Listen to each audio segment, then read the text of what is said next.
Hello guys! Welcome to my YouTube channel. Ngayon ay tuturuan ko kayo kung paano makita ang QR code sa Messenger. Una, pindutin lang ang ating Messenger application. Ayan, then kapag nandito na tayo sa ating Messenger app, then makikita nyo yung 3 lines sa upper part sa left side na ito siya, pansinin nyo nasa taas. Pindutin nyo lang yun ng 3 line na yon. Ayan, then kapag napindot nyo na, mapupunta na tayo dito, then makikita nyo naman yung setting sign sa upper part, pindutin nyo lang. Then kapag napindot nyo na, ayan, andito na tayo, nasa me. Then makikita nyo naman ito, upper part sa right side.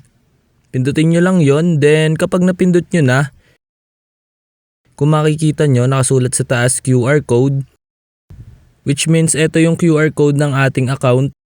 Ayan, dito nyo lang siya makikita. Ayun, ganun lang naman kadali para makita ang QR code ng Messenger account nyo dito sa Messenger. Ayun lang, thanks for watching. Subscribe me for more videos like this. Thank you.